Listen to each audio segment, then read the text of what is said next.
I have to do a thing now. Okay, that's fine. That's fine.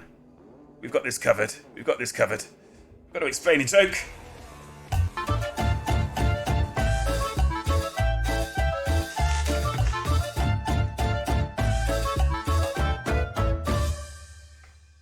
Come on, come on. Launch, whiteboard, launch. I beseech you. I beseech you. There we go. Right, okay, so we've got a joke to explain. We're on foot, we're being hunted down by Thargoids. We've got to get to a mountain to supply some natural cover to chicken dips, who may or may not be sweeping in to rescue me. In amongst all that, we've got a joke to explain. So, I'm sorry, I can still hear the Thargoids, that's the problem. When does a joke become a dad joke? When it becomes apparent. Okay, so we've got some stuff to. Let's just get rid of this. This is the last joke we explained, our 101st joke explanation, which I think goes live on YouTube tomorrow. Yeah, that's right. We did our 100th joke explanation today. Oh, which is a good thing. Oh gosh, no. Hello, I lost my eraser. There we go. Oh, it's nice not having any mods, because it means that I can say "there we go" as much as I like, and no one's going to type exclamation mark "there we go" into chat. Oh. Bye bye, crab. Bye bye. Bye bye, crab. Oh, I shouldn't have said that out loud, should I? Oh, thank you, Bernard. Good. Okay. We'll be ready to begin. They changed the eraser and they've made it worse. I think we're up to date. Jolly good, jolly good. When does a joke become a dad joke? Right, I say. Well, let's first of all, right. Well, we know what a joke is because we're here explaining. The joke is a short question and answer, or a short story, or something sort of being recounted, or an exchange of words intended to generate a laughter response or a smile response. Smile humour is a thing. Jokes that make you smile. I think they're still jokes, aren't they? They're still jokes. Okay, but what is a dad joke? Well, it's characteristic because basically, in a lot of families, not all families, but in a lot of families, you get and forgive the symbolism here. That's terrible. You get a mother and a father, or a dad and a mum. You might write mum like that, or if you're from America or the West Midlands, you might write it like that. Either's good. But we're not interested in her right now.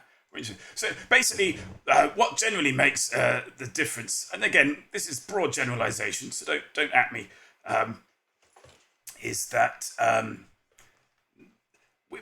mothers tend to be more sort of emotionally intelligent and open and loving. Men, on the whole, are discouraged from having feelings. They're not supposed to have feelings. They're not supposed to express love. They're supposed to keep everything, firmly buttoned down. And as a result, when they have children, not so good with the children. A little bit distant. But they know that they're being distant, and they don't want to be like their fathers. They don't want to get caught in that sort of cycle. So what they do is they try and overcome that. And one of the reasons they overcome that, try and break that wall down that they've spent so long erecting. This is good therapy for me right now. Erecting this wall. One of the ways that they do that to break it down is humour. But sadly, not all dads are blessed. In fact, most dads are not blessed. Thank you very much for these follows, Sir Skellington, the Lutist, and Harklin. They're not really. Fathers are there to shout at their offspring. Yeah, that was often the way. It was like, fathers for discipline and mothers for hugs. Mother carrot, father stick.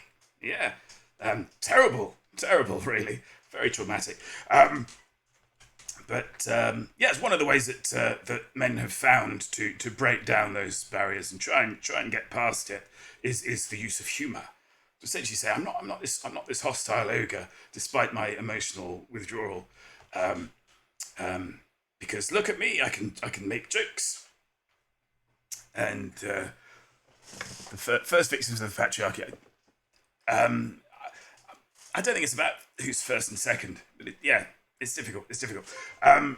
Commander wow CDXX. Thank you very much for that follow. Yes, where were we? Yeah, then basically, not everybody's dad. I was going to say Woody Allen. That's a terrible example. Not everybody's dad is Frank Skinner, who doesn't have any kids. Again, not a great example. What I mean is that none of them are, or most of them aren't professional comedians by any stretch. So when they go for humour, it tends to be quite sort of, I would say, straightforward, sort of learned jokes, pun-based jokes. You see, so I would say a dad joke is a joke that's sort of reliant on well-worked puns and there is much to elicit a groan as a laugh or a smile, but again, still counts as jokes. So, so essentially, that's what a dad joke is. It's sort of a joke that's not necessarily there to be performed as a. It's not there to be funny. It's more about. It's more about an emotional engagement. Let's say that. I think that's the best way we can put it. Now, things in general fall into two categories. Hidden and not hidden. Yeah, not hidden. Yeah. So we might. There's sort of various words to think of these. Oblique. That's a terrible. That's a G. I've forgotten how to write. Oblique. We might say. Occult. Secret. Do all of the O. All of these words for hidden. And not hidden might be open, clear, or, and the word that we're getting to, apparent. Apparent. Yeah. If something essentially is apparent, as if it appears, it is apparent, it is that which has appeared. Yes? And that's the sort of the word that we're focused on with this joke is apparent. I probably shouldn't have. You know what? I hate to do this, but yeah, it's faster, but it's just not as rewarding. That's the problem. It used to get bigger. My eraser used to get bigger as I swiped it around the place. Doesn't happen anymore. Yeah, so we've got that word apparent. But we could easily misconstrue the word as a parent. And parent is the word that we use to describe the person responsible for bringing one up, for raising one. I'm going to use that as a sort of broad definition because I think traditionally, parent refers to somebody who's sort of biologically there, but I would say more important really is the raising, isn't it? I'm feeling very, very right on today, and unapologetically so. Yeah. So a parent sounds like a parent. You see, so obviously a dad joke would be a parent. You see, a parent, parent, and it's the similarity of those two words that makes the joke work and makes it funny, and also another level that is in operation, because we like a second level, don't we? Yeah, the other layer to the joke is that it itself would qualify as a dad joke because it's reliant on a slightly groan-worthy pun. Off subject, but is that the family crest on the wall? No, that is the crest of the house. I'm the housemaster for Gryffindon. The House of Gryffindon. All of our houses are named after Italian-American actors. And our house is named after the actor Griffin Dunne, who you might remember from such films as An American Werewolf in London and Amazon Women on the Moon. Yes. I think I can't quite read that out. There's a Latin logo in there.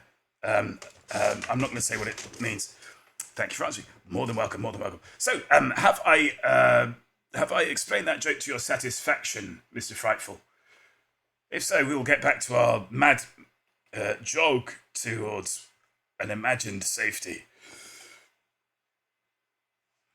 That was good. That was good. I feel better for now. I feel like we made a breakthrough today.